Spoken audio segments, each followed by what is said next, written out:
Erik, I actually wanted to ask you sort of about some of the writing within the series because it's so smart. And even though we're talking about some of the most absurd moments that happen within the series, I was doing a rewatch of the last couple of episodes because also it's worth mentioning that it's been a long time between season 2 and season 3 of The Boys.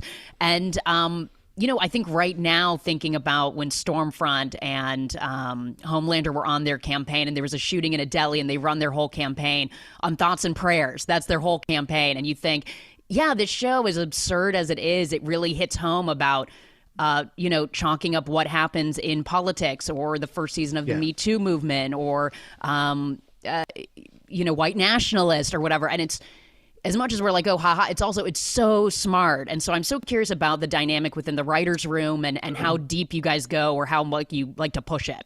No, thanks. Yeah. The truth is like all the outrageous stuff, like I always say, like that's what's on the front of the cereal box. Like it gets people intrigued. We talk about it in interviews, although I'm sure there's a total of 0 people that are going to watch the show coming off this interview, but awesome.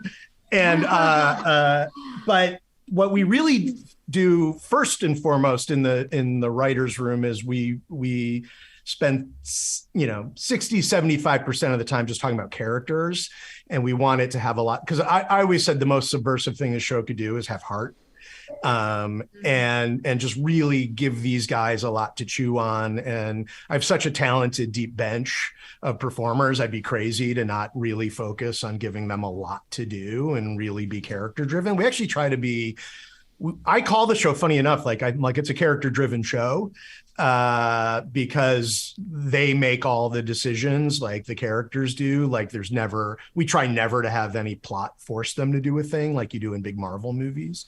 It's their own hubris or their own psychology that drives the narrative.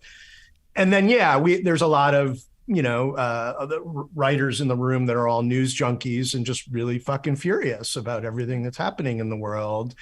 And thank God we have this show that happens to be about the intersection of celebrity and authoritarianism, because that's what superheroes are, right?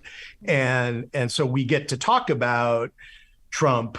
We get to talk about thoughts and prayers, white nationalism, the fucking NRA. Like we get to talk about it all, but do it in a satirical way that I think lets us get away with things that you would never be able to get away with on a straightforward drama. And so it's really like a Trojan horse, it's got this kind of outrageous outside, but I'm really proud that in this day and age with everything going on, we can work on a show that like really says something about the world we're living in.